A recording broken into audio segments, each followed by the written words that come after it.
नमस्कार, मैं doctor Deepmala from गया बिहार से IFPH द्वारा प्रायोजित निरंतर प्रतिदिन अंतर्राष्ट्रीय वेबिनार फोरम का 1000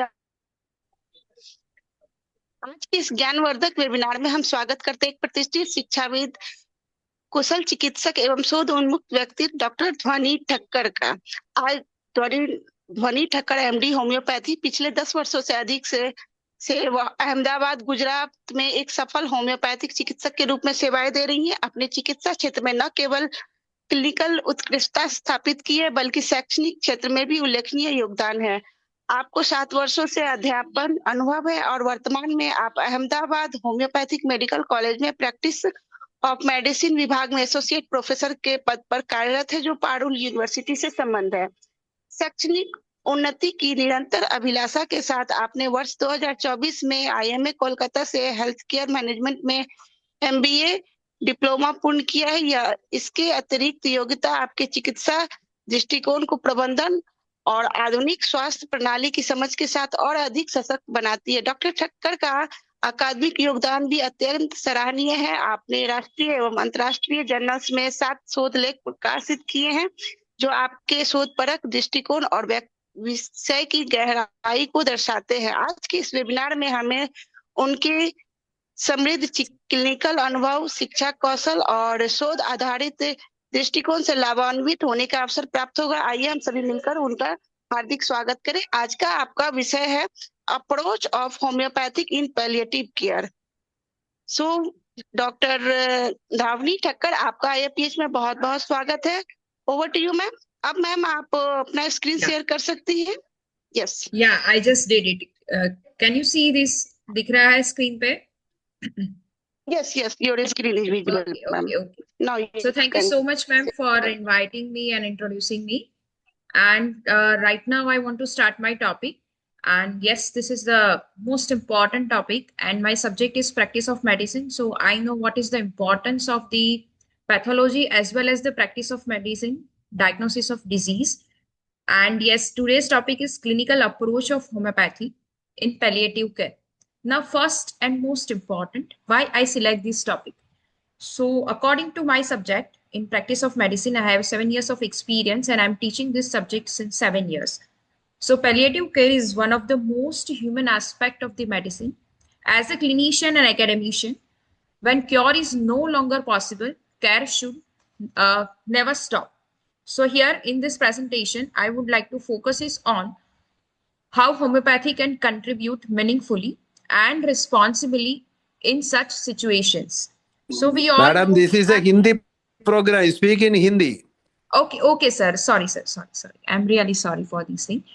So yes, आज का हमारा जो सेशन है that is only depend on the palliative care. And हमें भी पता है कि हमने डेविडसन में एक चैप्टर पढ़ा है। मैं स्टूडेंट्स को वही पढ़ाती हूँ कि पैलिएटिव केयर एक चैप्टर है हमारे डेविडसन प्रैक्टिस ऑफ मेडिसिन की बुक में भी, जहाँ पे हमें पता चलता है कि there are so many diseases, जो डिजीजेस है उनकी पैथोलॉजी इतनी डेवलप्ड होती है, वो इरिवर्सिबल होती है। सो इन दैट केस हम होम्योपैथी से कैसे हेल्प कर सकते हैं एंड हाउ होम्योपैथी का रोल कहाँ कहाँ पे है, and definitely depends on the therapeutics part, individualization part. So आज का मेरा टॉपिक वही है कि हम कौन सी मेडिसिन कब यूज करते हैं, in which situation, on in which stage, हम कौन कौन सी कंडीशन में ये मेडिसिन यूज कर सकते हैं। So first and most important learning objective, so apply homeopathic principles in palliative care, identify the symptom, and definitely हम सिम्टम्स जो भी मिलते हैं हमें उनके टोटालिटी ऑफ सिम्टम्स से हम एक रेमेडी पे अप्रोच करते हैं, ग्रुप ऑफ मेडिसिन तक पहुंचते हैं। And the most important thing nowadays, that is integrated approach. हमारे जो भी सब्जेक्ट्स है और हमारे साइड जो भी पैरेलल ऑल साइंसेस है, like allopathic science, Ayurvedic science, we would like to integrate with those science की जो साइंस कहाँ पे हेल्प कर सकता है, हम कहाँ पे हेल्प कर सकते हैं। So integrated with conventional palliative protocols, understand the ethical and clinical boundaries. Where is our limitation? We have to see where is our ethical boundaries and where we can't do such things. So yes, this is most important. हम patient को बता सकते हैं कि हमारे limitations कहाँ तक है, हम कहाँ तक help कर सकते हैं। So yes, this is my objective for the today's topic. Next point is clinical spectrum of the palliative care. Now, palliative care is often mistakenly associated only with the cancer. Whenever we are taking examples, हम जब भी example लेते हैं कि palliative care में कौन कौन से disease आ सकते हैं, तो हमें हमेशा वही लगता है कि oh yes, cancer is one of the disease. But apart from the cancer, there are so many diseases like कोई भी मल्टी ऑर्गन फेलियर या एनी एंड स्टेज डिजीज, बुढ़ापे में जो डिजीज होते हैं, we are considering this geriatric chronic diseases, illnesses जो होती है like Parkinson's disease, multiple sclerosis, और there are so many things, starts from the osteoarthritis, rheumatoid arthritis, so many diseases including all the system. So yes, we have to think about those diseases and according to those disease how we can help them. So yes, cancer is not the only thing. There are other diseases too when palliative care is important. With the aging population and increasing chronic disease burden, the relevance of palliative care is only expanding. Now, in our Ahmedabad, the centers are going on कि एक centre चल रहा है जहाँ पे एक आयुर्वेदिक बंदा बैठा है, एक होम्योपैथिक डॉक्टर बैठा है, एक एलोपैथिक डॉक्टर बैठा है, और साथ में इन्वेस्टिगेशंस के पूरे चेन भी शुरू है, कनेक्टेड है, दे ऑल आर इंटरकनेक्टेड. सो जो भी पेशेंट आता है उनके क्या प्रॉब्लम्स है, सपोज मेरा एक कोलैबोरेशन है डर्मेट के साथ कि जो उनसे केसेस हैंडल नहीं हो रहे हैं, या फिर there are so many disease, skin diseases जिसमें सप्रेसिव ट्रीटमेंट जा रही है, क्रॉनिक रिकरेंसी हो रही है. So yes, we can help them. Suppose in urticaria, we can help them. This is not a palliative example, but how we are collaborating with other doctors, allied science. This is the important thing कि how homeopathy can help. Urticaria definitely curative disease में जा रहा है. There are so many diseases जिसमें हम palliative पे जा रहे हैं. Suppose in cancer, हमारी जो होम्योपैथी है उसमें हेल्प करेगी. Suppose in insomnia, there are so many diseases जिसमें पेशेंट को इंसोम्निया हो जाता है, और we are just starting with the passiflora. Passiflora mother tincture we are providing for the just comfort, and जो उनको लैक ऑफ स्लीप होता है उनके लिए passiflora works. So yes, this is the example here. Now the important part is total pain concept. जो बंदा pen में होता है, जो बंदा एंड स्टेज डिजीज में होता है, जो बंदा एंड स्टेज कैंसर में होता है, there must be something pain related problems. So एक सोशल वर्कर है, इंटरनेट पे अगर आप सर्च करोगे, दैट इज सिसली सॉन्जर्स. उन्होंने एक she is the one of the famous, she was the one of the famous social worker, and she introduced the concept of the total pain. So we also know that whenever we are suffering with any kind of pain, physical pain, with these mental distress भी होता है, थोड़ा stress आता है, थोड़ी tension आती है, anxiety आती है, fear आता है कि मुझे pain क्यों हो रहा है, मेरे साथ ऐसा क्यों हो रहा है. And there are so many patients, they are thinking like this, and this is perfect thing कि ये होना ही चाहिए कि अगर कुछ physical pain हो रहा है तो psychological issues भी होंगे because of the chronicity. So how she Sorry to interrupt you, ma'am. Please, this is Hindi session, so try to talk in Hindi, please. It's my Okay, ma'am. request. Actually, all I will- adults are, yeah, सब हिंदी में, ये हिंदी और English webinar next session है, that's why मैं आपको I agree, ma'am, पर हमारे जो मेडिकल टर्म्स होते हैं, हमारे जो बोरिक हाँ, मटेरियल yes. में लिखा है, वो सब इंग्लिश में है. तो डेफिनेटली जो डॉक्टर्स यहाँ पे हैं, उनको थोड़ी बहुत ऑब्वियसली सब समझ ही रहे हैं. I know it is Hindi. ये कोई नहीं मैम, माय चलिए कोई प्रॉब्लम, आई एम एकेडमिशियन, तो थोड़ा मेरा इंग्लिश का वो रहता है, उसमें मैंने सर से भी बात की थी, but I will try my best कि इंग्लिश ना आए, थोड़ा हिंदी आ जाए इसमें. So, our social worker, she emphasized that suffering is multidimensional. Physical pain is inseparable from the psychological distress, emotional suffering, social issues, and spiritual concerns. This is most important. How हम जो भी pen से सफर कर रहे हैं, उसमें emotional aspect कितने रहते हैं. स्पिरिचुअली भी we are thinking lot of things कि वो यस मैंने ये किया था इसलिए ये हुआ, मेरे साथ ये हुआ. मतलब there are so many chain of thoughts जो पेशेंट के दिमाग में चल रहे हैं. That's why homeopathy is important here कि हम इंटीग्रेटेड के साथ साथ जो mental plane, mental pictures, mental generals भी लेते हैं पेशेंट के. The concept aligned naturally with the holistic philosophy of homeopathy. This is most important, our holistic approach. जो भी पेशेंट बोल रहा है आके कि पेन हो रहा है, तो उनके मेंटल सिम्टम्स ज्यादा ले रहे हैं, लाइक सेंसेशन कैसा आ रहा है. अगर माइग्रेन का पेशेंट है, no doubt it is not a palliative care, but अगर माइग्रेन का बंदा है तो हम उसको पूरा हिस्ट्री लेते हैं, उसका लाइफ स्पेस लेते हैं कि हाँ पहले कैसे स्टार्ट हुआ, कहाँ से शुरू हुआ, कौन कौन सी मेडिसिन लेते थे आप, घर में किसी को है, there are so many things we are asking. So this is important, we are aligning all this aspect. So this is the exact thing I have. मैंने ये पिक्चर इंटरनेट से लिया है. पेन जो होता है वो चारों एस्पेक्ट्स पे कितना इंपॉर्टेंट है. I am talking about a chronic pain, not acute pain कि आज कुछ खा लिया और पेट में दर्द हो गया. वो पेन की बात नहीं कर रही, वो कल चला भी जाएगा. But the thing is those who are suffering with the cancer patients, जो एंड स्टेज डिजीज में है या फिर कोई लिवर सिरोसिस है, तो उनका जो पेन का इश्यूज है, how they are thinking physically, how they are thinking emotionally, spiritually, what is the exact problem with the physical part, और the most important thing is social aspect. So there are four dimensions. If we are thinking physically, usually needs treatment, like medicines जा रही है patient को. And if we are thinking socially, social distress, this is most important nowadays. In our society, there are so many negative people. There are so many like interfering with people, those who are not a well wishers for us. They are used to say, oh yes, तेरे साथ ये हुआ, and definitely there are so many negative people in our surrounding side.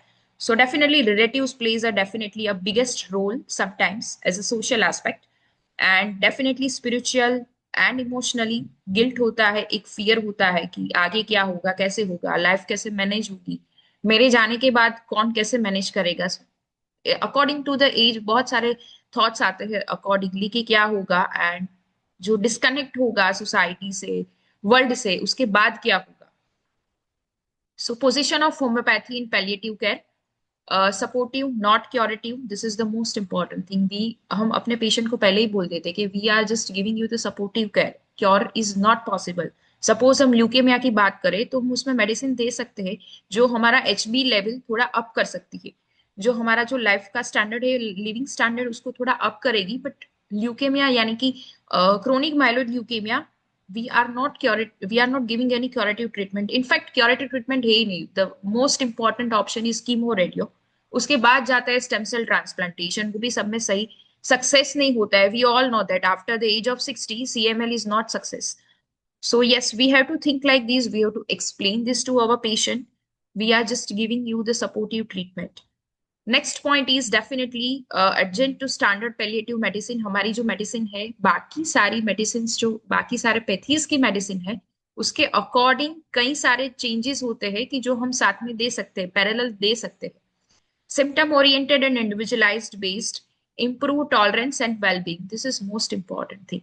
Improves tolerance and well-being. जो भी बंदा होगा उसको जो भी सफरिंग है वो कम कर सकते हैं हमारी मेडिसिन से. Clinical assessment in homeopathic perspective, how we are thinking, what is our perspective as a homeopathic. So from homeopathic perspective, assessment goes beyond diagnosis. जहाँ पे एलोपैथी का डायग्नोसिस खत्म होता है, वहां से हमारी जर्नी शुरू होती है. We all know that with the case taking part, कि जहाँ पे डायग्नोसिस होता है उसके बाद हम केस लेते हैं और उसके बाद हम फिजिकल जनरल और मेंटल जनरल पे फोकस करते हैं. We focus on the patient subjective experience, sensations, modalities, mental and emotional response. See here we are taking, जो भी होता है हम ससेप्टिबिलिटी पार्ट को ज्यादा इंपॉर्टेंस देने वाले हैं, बिकॉज ऑलरेडी एक पैथोलॉजी डेवलप हो गई है. पेशेंट की immunity, susceptibility, definitely there must be an abnormal side. That's why patient को डिजीज हुई है. सिफिलिटिक मायज्म भी हम कंसिडर कर लेंगे, साइकोटिक मायज्म भी कंसिडर कर लेंगे. But out of all these हम क्या लेने वाले हैं, that is most important, sensation. Shankaran sir are used to say कि sensation is most important and our repertoire is based on sensation only. Modalities are there. We will take modalities part and इसमें हमें बहुत सारे symptoms मिलने वाले हैं. Modalities पे अगर हम कैरेक्टरिस्टिक पे जा रहे हैं तो वहां पे भी कीनोट प्रिस्क्रिप्शन हो सकता है. मेंटल एंड इमोशनल, पेशेंट क्या सोच रहा है, उसको क्या डर लग रहा है. There are so many patient उसको कोई डर नहीं लगता है कि जो होगा वो देखा जाएगा. There are so many group of patient कि क्या होगा आगे जाके, मैं क्या करूंगी, मुझसे सहन नहीं हो रहा है, या फिर आगे जो भी होगा मेरे परिवार का क्या होगा. So these are the chain of thoughts. We have to take this in our totality कि पेशेंट क्या सोच रहा है उसके डिजीज के बारे में. In palliative care, how a patient experience illness often matters more than the pathology itself. This is the beautiful line. अगर सिरोसिस का बंदा है, in 80% cases alcoholic liver disease में सिरोसिस होता ही है पेशेंट को. जो हुआ क्रॉनिक अल्कोहलिक 30-40 साल तक अल्कोहल लिया है तो चांसेस आर देयर कि उसको हो जाएगा. बट पेशेंट कैसे सोच रहा है सिरोसिस ऑफ लीवर में, that is most important. How he is taking, कि या सीरियसली ले रहा है या नहीं, अल्कोहल बंद किया है या नहीं, परिवार की चिंता है या नहीं. We will take all this symptom in our totality. उसके बाद हम देखेंगे कि वो यस दिस मेडिसिन हम दे सकते हैं. Clinical cases assessment flow. The diagnosis remains grounded in modern medicine. Homeopathy works after diagnosis, focusing on the symptom burden, कितनी intensity पे symptoms है. We arrived at homeopathic totality, prescribe an individualized remedy, and reassess regularly. This is most important in pathology, irreversible pathology, in end stage disease. We have to reassess regularly, we have to take follow up regularly, and by the time उनकी जो भी treatment जहाँ पे भी जा रही है, जिस ऑन्कोलॉजिस्ट के पास या जो भी डॉक्टर्स के पास जा रही है कोई भी डिजीज के according, we have to check the investigations, we have to check all the parameters, जो भी प्रोटोकॉल्स है we have to follow, because we have to see disease की प्रोग्रेस कहाँ तक हुई है. The last and most important, this reflects ethical integrative practice. See, हम society में कहीं पे भी बैठे हैं as a doctor, so we have to consider the ethical boundaries. जो भी डॉक्टर्स हमारे साथ आसपास में है, we will not always compare, वो ये एलोपैथी वाला है या आयुर्वेदिक वाले हम आपसे बेटर है, वो we will not take this is not our standard. हम जो भी होगा हमारे सामने उनके रिस्पेक्ट करते हैं, उनकी पैथी के रिस्पेक्ट करते हैं. स्कोप एंड लिमिटेशंस उनके भी है, हमारे भी है, but together we are doing something के यस, अगर पेशेंट को ट्रीटमेंट मिल रही है हमारा साथ में काम करने से, so we will definitely choose this path की यस पेशेंट को अच्छा हो रहा है, then let's take a chance. Pain management and clinical types. Pain is palliative care, not a uniform. We encounter neuropathic pain, bone pain, visceral pain, and pain due to pressure source. Now we have a lots of example here. Suppose bone pain, right? We are using bone pain. जो medicines हम use करते हैं, the most example is important is Aurum Med. Bone pain के लिए हम use करते हैं. Another one is fractures है, no doubt this is not a palliative care, पर fractures में हम Symphytum use करते हैं. Bone pain उसमें भी ज्यादा रहता है, intensity ज्यादा रहती है. The one of the important syphilitic miasm consider कर रही है, that is fluoric acid. Bone pen वहां पे भी है, दिस इज सिफिलिटिक miasm. सी जितना सिफिलिटिक ज्यादा होगा एंड स्टेज में पेन भी होता है पेशेंट को. सो whenever we are taking an example, whenever prescribing on therapeutic base, so we will take always कि oh yes potency matters a lot, but right now we are discussing only the medicine part. So bone pain के लिए हम Aurum Med use करते हैं या फिर fluoric acid use करते हैं, those who are on a syphilitic part. Neuropathic pain, hypericum is the medicine. We are using arnica use करते हैं हम, visceral pain के लिए use करते हैं हम. So these are the examples. We are using all these medicines in our clinical practice. Each type produces different suffering and management must be individualized. No doubt we are using Allen's keynote, Borix materia medica, all these things are okay, but many a times therapeutics will not work. We have to go ahead with the individualization part. Suppose in phosphorus, हमने एक line पढ़ी है, phosphorus doses पोरिक में लिखा है, in the last line, infrequent doses are not required here. If phosphorus हम infrequent doses में देते हैं with high potency, it will works as a euthanasia. Now we all know the meaning of euthanasia. So we should not prescribe medicine accordingly. I'm considering boric part more here. So जो वहां पे लिखा है, मैं high potency में infrequent doses में नहीं जाती हूँ उसमें. Next is homeopathic support in pain. Homeopathy does not replace the analgesic ladder. जिनका जो ट्रीटमेंट जा रहा है, जिनका जो पेन रेमेडी चल रहा है, जिनका हाई डोज पेन किलर्स जो ले रहे हैं बाहर से, we are not replacing, our medicine are not replacing कि चलो वो मत लो हमारी खा लो अच्छा हो जाएगा, बट जो चल रहा है उनके पैरेलल हम जा रहे हैं and results are there.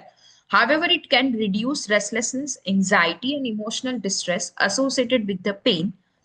Patient often report better rest and overall comfort even when pathology remains unchanged. This is most important. Even after taking our medicine, patient बोल रहा है कि पैथोलॉजी से उनका डिजीज जहाँ पे वहां पे ही है, but after taking our medicine उनको थोड़ा बेटर फील हो रहा है, ऑल ओवर कंफर्ट हो रही है, स्लीप या उनके फिजिकल जनरल्स जो है, खाने पीने का आदत है या फिर स्लीप डिस्टर्बेंस का है, डाइजेस्टिव इश्यूज है, वो थोड़ा कम हो रहे हैं, थोड़ा कंफर्ट जोन में पेशेंट आ गया है. सो एटलीस्ट उनको एक वेल बीइंग लाइफ मिल रही है, not curative part but well being मिल रहा है, and this is the beauty of homoeopathy के how we can help them. Next, I took one example of this dyspnea on terminal breathlessness. The most important, breathlessness is one of the most distressing symptom for the patient, those who are suffering with certain kind of respiratory diseases or the cardiac diseases where the breathlessness is the most important symptom. In cancer patients, COPD patients, heart failure patient, Anxiety significantly worsens dyspnea, which is most important. Homeopathic support can reduce panic and the sensation of air hunger. See, breathlessness. We are using Carbovage, and this is the beautiful example. We are using it for the air hunger. Gasping में जा रहा है patient. वो gasping हो रहा है, उसमें भी हम Carbovage use कर रहे हैं. This is okay. We know that what is the outcome, what is the prognosis is definitely poor, but फिर भी we are prescribing Carbovage and it works. GI symptoms in palliative patients. Nausea due to the chemotherapy, which is but obvious symptom. And yes, we have a medicine like Epica. Constipation from opioids and anorexia and cachexia are the commonest things in cancer patients. Cachexia, anorexia, these are the common symptoms. These symptoms severely affect the quality of life. You all know that patients are prone to infection because immunity भी बहुत कम हो रही है after chemo sessions. Homeopathy helps improve tolerance and comfort even when the curative treatment is not possible. So this is the most important thing. When we are using, suppose in cancer patients, we are using arnica, just like arnica हम दे सकते हैं patient को, सारे जो भी physical general discomfort है बहुत सारे जा रहे हैं patient को, better feel हो रहा है. Sleep disturbances and delirium. In terminal insomnia, restlessness and delirium are the challenging for both the patients and caregivers. Our aim is not sedation, but calming the mind and improving the nighttime comfort. And we are prescribing Cofia Passiflora, and it works. Psychological symptom clusters. Most important thing. जो भी बंदा cancer में जा रहा है, and stage disease में है, renal failure है, हार्ट फेलियर है, उनको फियर ऑफ डेथ रहता है, एंजाइटी रहती है, डिप्रेशन में जा रहा है पेशेंट, एक होपलेसनेस में जा रहा है patient. So these are the common psychological symptoms, and we have a medicines. Often this causes more suffering than the physical pain. Addressing mental distress is central to the dignified palliative care. The most important counseling का जो rule है ना, वो हमारा यहीं पे शुरू होता है. Counselling many a times we are used to explain. हमें डिजीज की पैथोलॉजी नहीं समझानी है पेशेंट को, उनके स्टेजेस नहीं समझाना है, उसमें ये नहीं समझाना है कि कौन से सेल में क्या चेंजेस हो रहा है, या फिर जो भी इन्फ्लेमेशन के पार्ट्स है, जो भी बायोमार्कर्स, हम ट्यूमर मार्कर्स हो रहा है टेस्टिंग में, वो सब नहीं एक्सप्लेन करना है पेशेंट को. We just have to counsel the patient. Counselling करनी है उसकी कि डिजीज जो भी है उनको एक्सेप्ट करो, और उनके लिए जो भी हो रहा है, जो भी सिम्टम्स आ रहे हैं, उसके अकॉर्डिंग ट्रीटमेंट करो. The one more important thing is here, spiritual and existential distress. Spiritual distress does not necessarily mean religious distress. This is the most important एक misconception है हमारी society में कि spiritual part is always religious distress, which is not true. It includes fear of dying, जो हम सब में होता है, and which is but obviously common symptom है fear of dying, loss of meaning and existential anxiety. Homeopathy through gentle support can help patient reach a state of acceptance and peace, which is most important. Counseling का again role ज्यादा है इसमें. Indicative remedy, what we are using clinically, there are so many medicines, but I took 3 to 4 examples here. This group of remedies are indicative, not protocol based. ये जरूरी नहीं है कि मैंने यूज किया और आपने यूज किया और कोई और भी यूज करता है. There are no such protocols. अपने हिसाब से जो भी टोटालिटी बन रही है, अपने हिसाब से हम अपने नॉलेज के अकॉर्डिंग सिलेक्ट कर सकते हैं. They help us understand the pattern of suffering. Prescription always depends on individual symptom totality, not disease name और the diagnosis, which is most important in homoeopathy. हम डायग्नोसिस पे प्रिस्क्राइब नहीं कर रहे हैं. We are not prescribing on the base of diagnosis. We are just focusing on the individual symptom totality. Patient का क्या changes दिख रहा है हमें फिजिकल प्लेन पे, मेंटल प्लेन पे, वहां से हम प्रिस्क्राइब करने वाले. So there are group of remedies. Arsenic हम यूज कर रहे हैं those who are suffering with the lots of anxiety, restlessness ज्यादा है. सो वी कैन थिंक कि हो yes arsenic can help. It's not necessary कि आर्सेनिक ही देनी है. Follow by carbon group. Okay, air hunger, just now I said carboveg collapse हो रहा है, या फिर गास्पिंग में जा रहा है, पेशेंट साइनोसिस डेवलप हो रहा है एंड स्टेज डिसीज में. So we can think about carbon group. Carbo animalis is also very well. Phosphorus group we are using those who are very sensitive. Exhaustion is there, lack of energy. वैसे तो ज्यादा होती है phosphorus की energy, but जैसे ही disease होगा वो थक जाने वाला है, उनको टेंशन होने रही है, तो exhaustion is there, mental exhaustion as well as physical exhaustion. Think about phosphorus. One of the most important, opium, morphine, the great pain remedy. हम हमारे मटेरियल में भी लिखा है, पेन, स्टूपर. ज्यादा पेन हो रहा है, पेन की वजह से डिलीरियम हो रहा है, या पेन की वजह से मेंटल जनरल भी अल्टर हो रहे हैं, so we can think about opium. So these are the examples. Remedy selection, it depends on clinical decision making, considering physical intensity, mental anxiety, vitality, and responsiveness. This is definitely a part of susceptibility. It demonstrates that homeopathy prescribing follows structure, clinical reasoning, and we all are believing in those things. Clinical reasoning is most important. अगर मैं Elon स्कीनोट use कर रही हूँ या Tyler use कर रही हूँ या फिर बोरिक यूज कर रही हूँ, फाटक यूज कर रही हूँ, आई हैव सच एक्सप्लेनेशन कि मैंने ये मेडिसिन क्यों प्रिस्क्राइब की है. Individualization versus protocol treatment.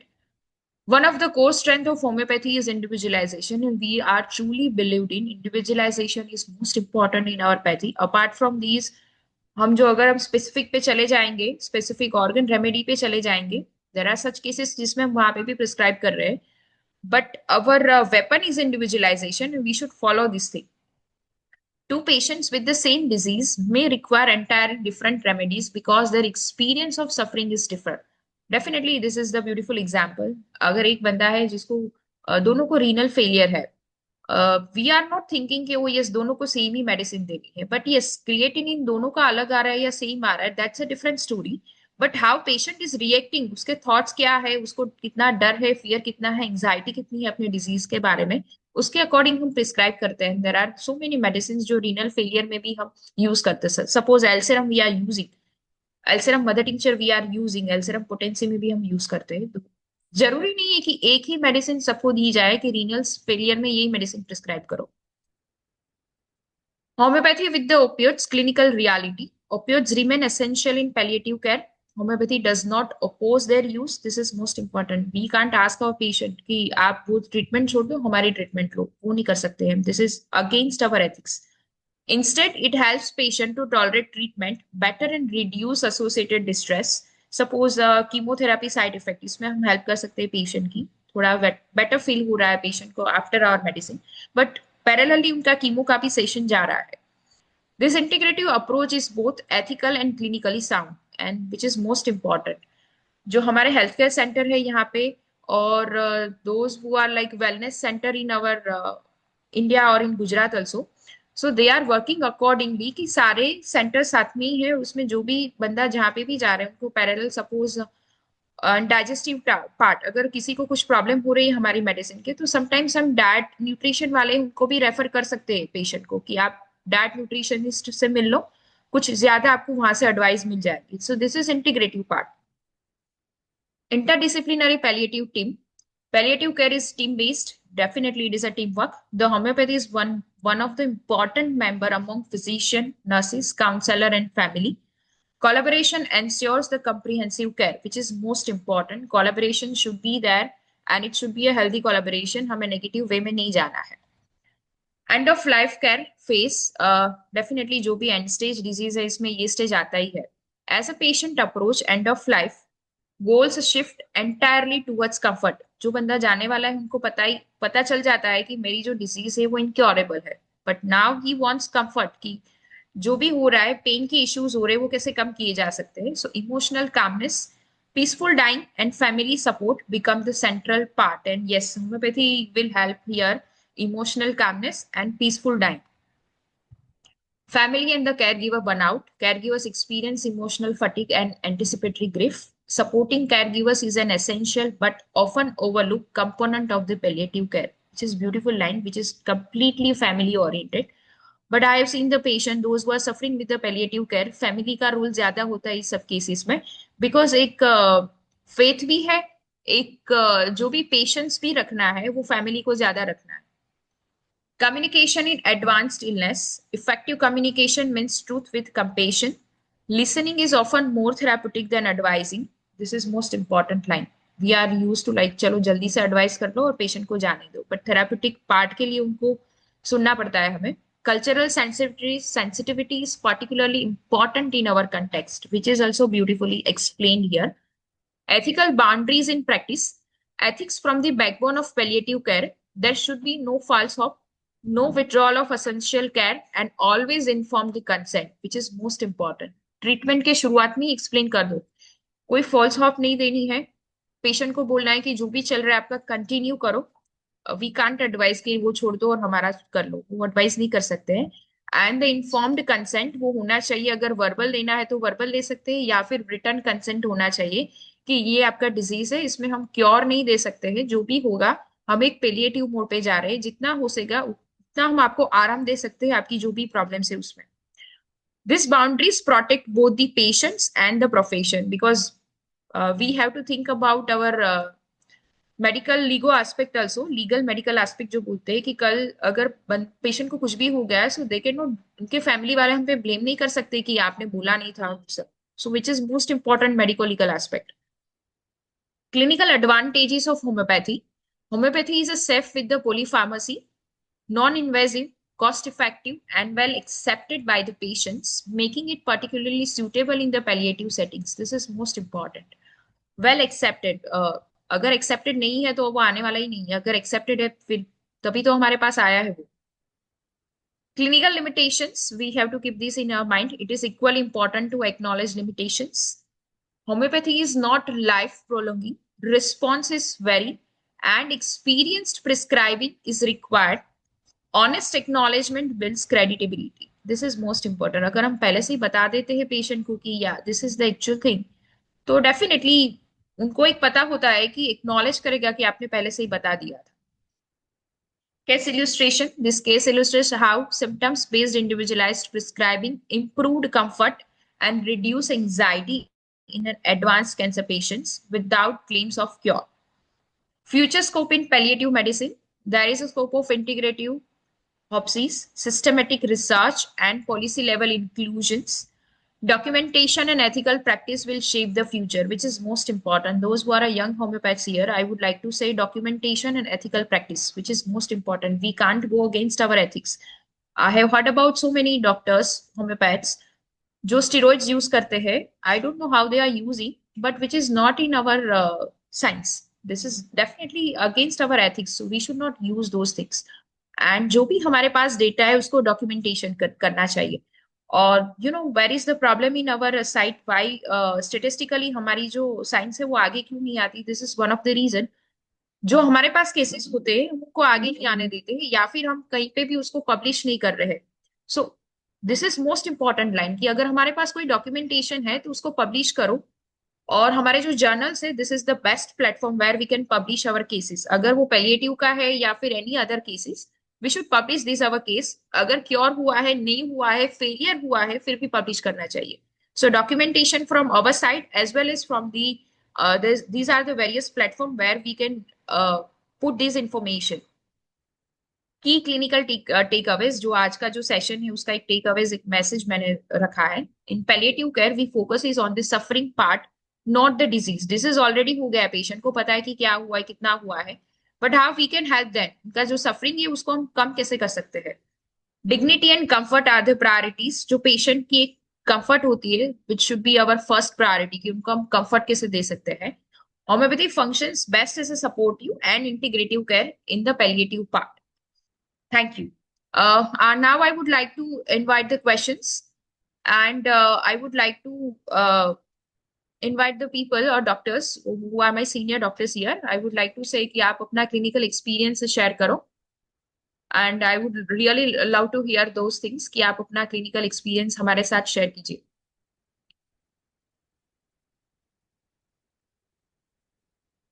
Ma'am, I have done my part. Now it's all about the question answer thing. So I would like to invite the doctors, those who have any questions.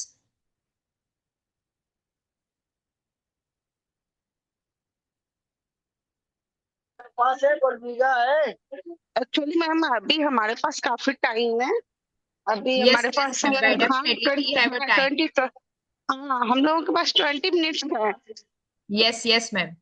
हाँ अभी मैं चाहूंगी कि आप कुछ इस पर और भी बोले, क्योंकि मैं भी बाहर ही हूँ, मैं मार्केट में हूँ, मैं भी बाहर ही हूँ, तो मैं भी मेरे तरफ से नेटवर्क इशू भी हो सकती है. तो Okay, काइंडली वही okay, मैं ma'am. बोलूंगी कि हाँ इस पर अभी आप इसको और कंटिन्यू करें, कुछ और केसेस के बारे में ही कुछ बताएं, कुछ भी बताएं आप Actually, ma'am, टॉपिक से I रिलेटेड. thought कि last 15 minutes होते हैं. हाँ किन्हीं का कोई क्वेश्चन हो तो वो भी आप लोग को कोई रख सकते हैं, चाहे मैसेज के थ्रू, चैट बॉक्स के थ्रू, या खुद को अनम्यूट करके भी. Yeah, definitely. Those who are present here in this webinar, I would like to appreciate if you have any question. I would like to give you answer. जो भी question है हम यहाँ पे डिस्कस कर सकते हैं, एंड इम्पोर्टेंटली आपकी क्लिनिकल एक्सपीरियंस जो है वो हमारे साथ शेयर करेंगे, तो that will be the great.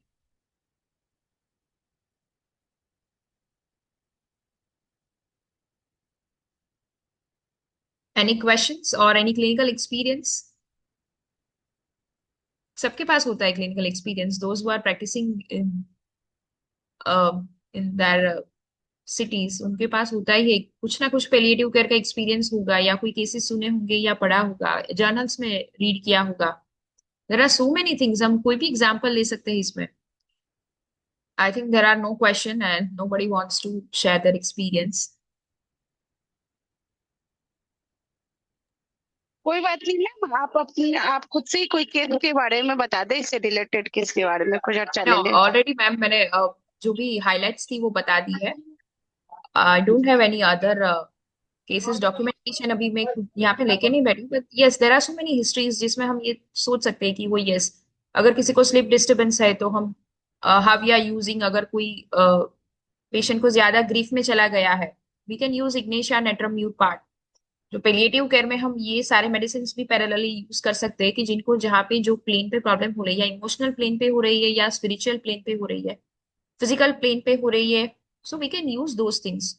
There are so many patients को जो अपने डिजीज के बारे में कम सोचते हैं, और लोग क्या सोचेंगे उसके बारे में ज्यादा सोचते हैं, तो वी हैव अ मेडिसिन की अगर सोशली उनको ज्यादा प्रॉब्लम हो रहा है, तो there are so many medicine को वो जो उनका फियर है वो हम कम कर सकते हैं with the help of medicine. But I think there are so many senior doctors here. I would like to hear the experience from their side. Yes, Dr. Ram Parvesh Singh, Mother Tincture in Palliative Medicine. Yes, it's a beautiful topic. हम एक पूरा book है हमारे library में, एक mother tincture पे पूरा book है। एंड मदर टिंचर का just like a physiological dose, जो हम पोटेंसी यूज करते हैं उसमें थोड़े बहुत चांसेस रहते हैं कि अगर पेशेंट को एग्रावेशन आ गया या फिर कोई प्रॉब्लम हो गया तो, बट अगर हम मदर टिंचर पे जाते हैं दोज वर फिजियोलॉजिकल डोजेस, तो एग्रावेशन के चांसेस तो नहीं होने वाले उसमें, and it works well. I have experience. जैसे मैंने जस्ट नाउ बताया था कि पेसिफ्लोरा हम यूज करते हैं इंसोम्निया में, तो यस हम मदर टिंचर ही यूज करते हैं उसमें। And there are so many examples जिसमें मदर टिंचर यूज करते हैं। थैंक यू डॉक्टर ध्वनि ठाकर। या माय अच्छा, प्लेजर। आपने बहुत अच्छा दिए प्रेजेंटेशन, बहुत अच्छा लगा। अ, हम लोग पैलिएटिव ट्रीटमेंट देते हैं यस और यस देना भी चाहिए, समय के या अनुसार पैलिएटिव ट्रीटमेंट भी देना चाहिए। हेलो, आवाज जा रही है? आ रही है सर। अच्छा अच्छा। तो अब जो भी है, डिस्पनिया का केस है, आजमेटिक केस है, या डायबिटीज का केस है, या जो है बीपी का केस है, रॉल्फिया देते हैं। रावल्फिया, यस वी आर यूजिंग रावल्फिया। हाँ, रॉल्फिया देते हैं। आप जैसे आपका जिम्नेमा सिल्वेस्ट्रा देते हैं, क्यू देते हैं। यस यस इसको यस पैलिएटिव ट्रीटमेंट। तो mother tincture is a palliative treatment. अब वो जो है, अब देखा जाता है कि बीमारी का कारण क्या है, cause and disease, cause and cos disease, है ना।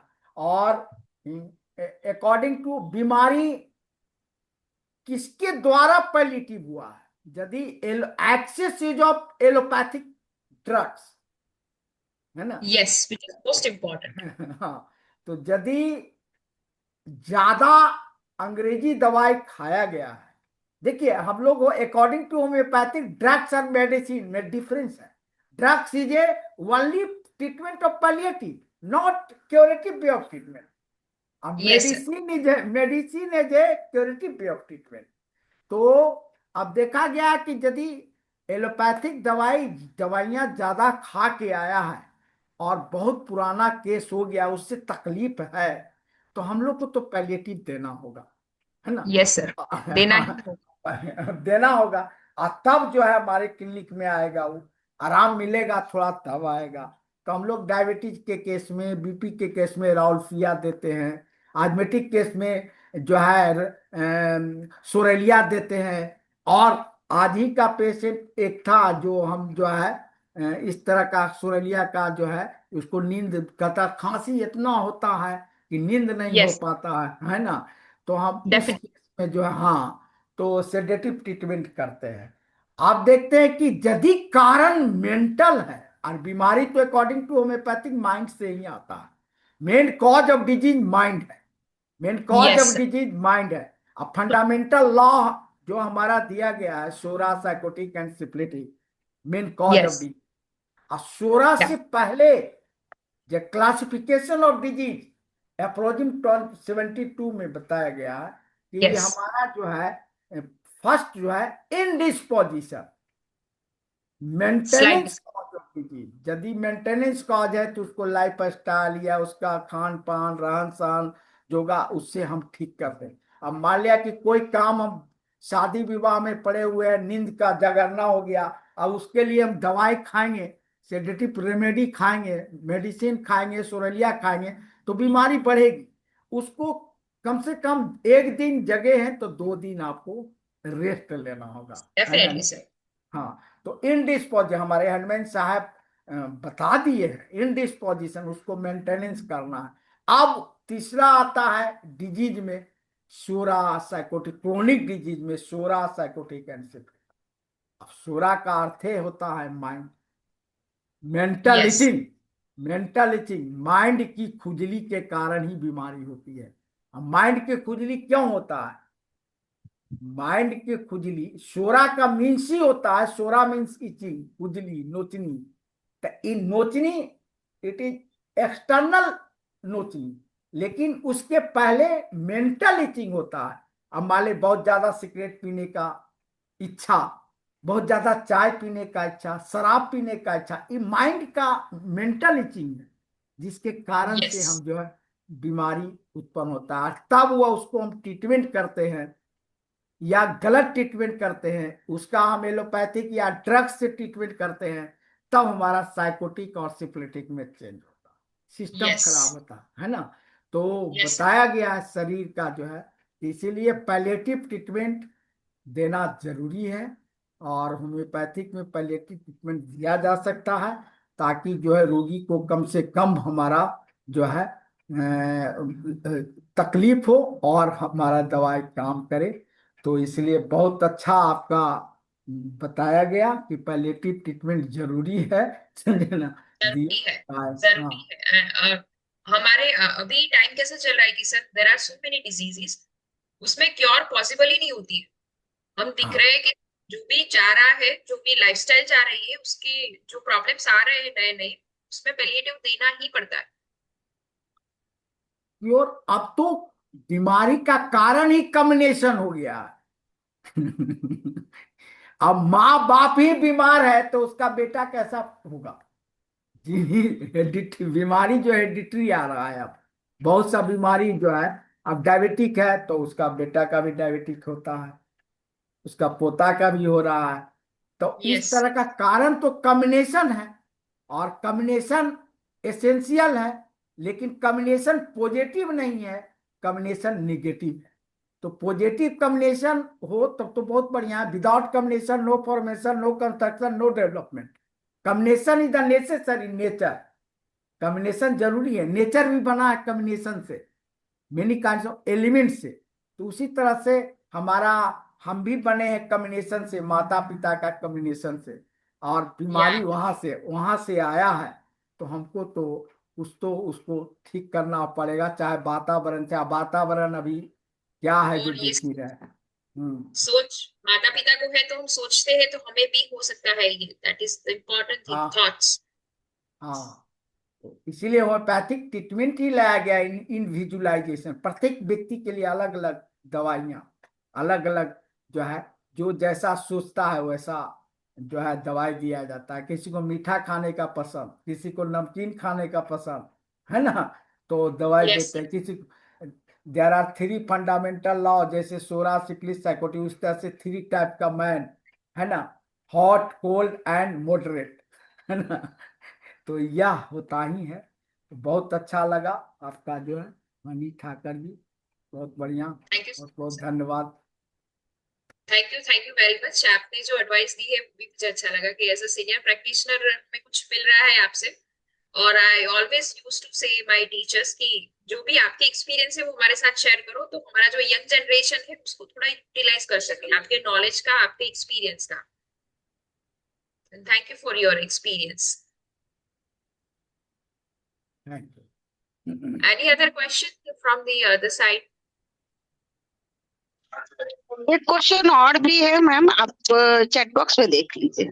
Sure, I just check. Okay. IBS में क्या मदर टीचर? ओके, IBS में usually we are prescribing certain medicines. Again individualization is most important here. क्या फिजिकल जनरल्स पे changes हो रहे? वैसे हमारे पास कॉमन सिम्टम्स है ही कि उसमें डायरिया, कॉन्स्टिपेशन ऑल्टरनेट हो रहा है, बट फिर भी अगर हम सोचे तो ये काली ग्रुप में से भी हम मेडिसिन यूज कर सकते हैं, नक्सवोमी का भी यूज कर सकते हैं। तो डिपेंड्स ऑन कि पेशेंट को सिम्टम्स क्या आ रहे हैं, उसके अकॉर्डिंग GIT के जो भी टोटालिटी बन रही है उसमें हम यूज कर सकते हैं। But again it is a palliative part, not a curative side. Cure नहीं होगा पेशेंट को इसमें, हम वो 100% गारंटी देने वाले डिजीज में से नहीं है ये कि चलो हो गया ठीक है और सब कुछ हो जाएगा। But yes, we can maintain the part कि अगर उनको हम काली ग्रुप में से कोई मेडिसिन दे रहे हैं या फिर हम नक्स भूमिका दे रहे हैं तो या medicine will work, but depends on the totality of symptom. कोई स्पेसिफिक हम नहीं बोल सकती कि यही देनी चाहिए IBS में। And it is a best example of these psychosomatic disease. I used to say my student कि psychosomatic disease में अगर कुछ एग्जाम्पल देना है तो स्ट्रेस इंड्यूस्ड डिजीज में GIT ऑल्टर हो रही है तो उसमें IBS पहले होगा patient. No doubt family history matters, उनका भी कुछ रोल होता है इसमें, बट ज्यादातर पेशेंट्स में इन्वेस्टिगेशंस नॉर्मल आ रहे हैं बिकॉज IBS में कोई इन्वेस्टिगेशन में पॉजिटिव नहीं आने वाला। जो भी होगा वो स्ट्रेस इंड्यूस्ड ही होने वाला है। एंड द लाइफस्टाइल डिजीज, जो हम लाइफस्टाइल डिजीज की बात करते हैं उसमें one of the important disease is IBS। जो बंदा आज कोई और टाइम पे खाता है और या कल और लाइफस्टाइल है तो उसमें ये हेलो, हो सकता है। Any other question? ठीक है, हाँ 9 बजे तक, 9:30 क्यों, कितना देर लगेगा? हाँ जी।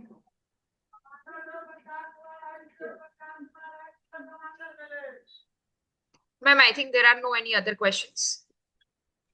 मैडम, जो यस सर। आईवीएस का केस होता है वो 3-4 भाग में बढ़ता है। जैसे मान लिया जाए किसी आईवीएस का केस है और उसके साथ एंजाइटी है, एंजाइटी के कारण आईवीएस हो रहा है और एंजाइटी के साथ जुड़ा हुआ फियर है, तो सुटेड रेमेडी अर्जेंटम है ना।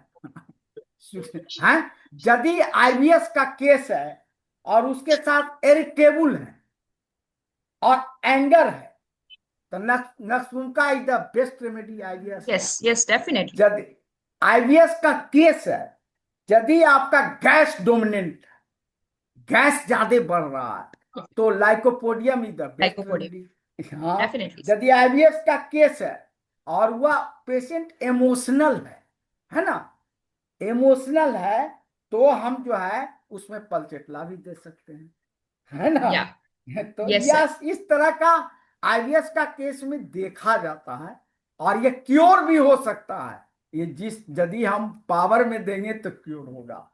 इसको जो पैलेटिव देने का ट्रीटमेंट जो है कोई जरूरी नहीं है पैलेटिव देना। तो इसीलिए आईवीएस के साथ जुड़ा हुआ रहता है mind symptom and physical symptom. Her case में मेंटल सिम्टम्स मिलने वाले हमें IBS में। शुरू वहीं से हुआ है वो disease. That's why we are taking, Hahnemann sir ने 210-230 में जो साइकोसोमेटिक की एक्सप्लेनेशन दिए है उसमें यही एग्जांपल सेट होता है IBS। तब आईबीएस हमारा जो है गट जो है, हमारा लीवर जो है एक तरह से माइंड ही है, सेकेंड ब्रेन कहा जाता है लीवर को। Yes sir. आईबीएस के केस में इस पर मैं भी बोलूंगी कि देखिए बात आईबीएस का नहीं है, आप कोई भी केस ले लीजिए, कहीं से भी सर ने, डॉक्टर हैनीमैन सर ने भी ये कहा कि डिजीज कहाँ होती है, बॉडी में नहीं होती है, हमारे माइंड में होती है। तो बिल्कुल कोई भी डिजीज है ना माइंड से से ही उसका वो उत्पत्ति होती है। तो अगर माइंड को आप ट्रीट करोगे तो किसी भी सिम्टम्स को किसी भी डिजीज के अकॉर्डिंग नहीं, सिम्टम्स के अकॉर्डिंग आप ट्रीट कीजिए ना, कोई भी केस आपका क्योर हो जाएगा। और जहाँ पैलिएटिव केस की बात है तो मैं यहाँ पे ये बोलूंगी कि इनक्योरेबल डिजीज में, कोई भी इनक्योरेबल डिजीज, तो वहां पर पैलिएटिव मेडिसिन वर्क करता है और देना भी चाहिए। हेनमैन सर ने भी बोला है कि पैलिएटिव से मेडिसिन का वही रोल है जहाँ पर इनक्योरेबल है। अब बाकी तो जो भी अगर सिम्टम्स आते हैं तो सिम्टम्स के अकॉर्डिंग आप मेडिसिन दीजिए, वो जरूर वर्क करेगी। या यस मैम। सही है और दीपमाला, सर ने जो बहुत अच्छा। और सर ने हाँ सर ने आप जो बताया कि आईबीएस का, तो मैं क्यों ये बोलूंगी कि पर्टिकुलर की पल्सा ही देना है या सीपीआई ही देना है या नेट्राम्यूर ही देना है, वो तो आप नहीं उसके साथ हम जोड़ दिए ना, मेंटल सिम्टम जोड़ दिए, हाँ जैसे मेंटल अर्जेंटम सिम्टम्स के नाइटिकम। अकॉर्डिंग, हाँ मेंटल सिम्टम्स के ही अकॉर्डिंग जो भी आपका जनरल सिम्टम्स हो, पर्टिकुलर तो साथ में आप टोटालिटी आप ले, तो कोई भी केस क्यों नहीं हो, एक्यूट हो क्रोनिक हो, टोटालिटी आप लेते हैं तो इंडिविजुअलाइजेशन के अकॉर्डिंग एक मेडिसिन अपने आप आ जाएगी आपके सामने में क्लियर होके, तो उस पर आप वो तो मेडिसिन कहा, सेलेक्ट कर सकते हैं। और आज का जो टॉपिक मैम आपने जो बताया कि पैलिएटिव, तो मैं पैलिएटिव के बारे में, इनक्योरेबल जहाँ भी है वो उसमें पैलिएटिव का ही रोल है, बाकी कोई पैलिएटिव मेडिसिन होम्योपैथ में नहीं है उस हिसाब से, ना ही हम लोगों ऐसी को बात यूज नहीं, करें। इनक्यूरेबल में ही सिर्फ पैलिएटिव नहीं दिया जाता है। रोगी को जो है तकलीफ हो रही है, बहुत ज्यादा तकलीफ हो रही इमरजेंसी है, तो हम केस, पैलिएटिव एक्यूट दे के एक्यूट क्यूरेटिव और करेंगे। Emergency, acute and emergency cases में भी हाँ आप पैलिएटिव हाँ फर्स्ट अटेम्प्ट आप एज ए पैलिएटिव यूज कर सकते हो, बट उसके साथ फिर आप सारा केस टेकिंग करके पूरा प्रॉपर रेपर्टाइज करके आप इंडिविजुअलाइजेशन के थ्रू आप जो मेडिसिन का सिलेक्शन करते हो तो ही परफेक्ट क्योर मेडिसिन आपको वो निकल पाएगी। बाकी मैम आपने बहुत ही अच्छा अपना एक्सपीरियंस आपने शेयर कारण किया। तो और आपने साथ आपने में बताया है ना। हेलो हेलो दीपमाला जी, हाँ बोलिए जो बोलिए बोलिए cause of sir. Disease mind, time time है ना। हाँ हाँ कॉज 2 मिनट हमारे पास। हाँ the cause of disease mind होता है, मेन कॉज इनविजिबल होता है, जिसको देखा नहीं जा सकता है।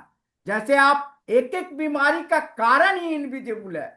सुनो तात मानस रोगा जिनते दुख पावहि सब लोगा, मोह सकल व्याधिन कर मूला तिनते पुनि उपजहि बहुसूला। मोह ही बीमारी का कारण है। ज्यादा शराब पीना मोह है, उससे लगाव है, संपर्क है। उसके बाद एक एक बीमारी का कारण है, काम बात कप लोभ अपारा क्रोध पित्त छाती जा रहा, सर 3 गो आपने बोला इसमें। शराब पीना, बात शराब पीना नहीं, शराब भी क्यों पी रहे, वो भी कारण ही तो है, उसके ने पीछे भी मोह, कोई ना कोई रीजन ही है, आप उस हाँ रीजन को रीजन, इन्वेस्टिगेट कीजिए।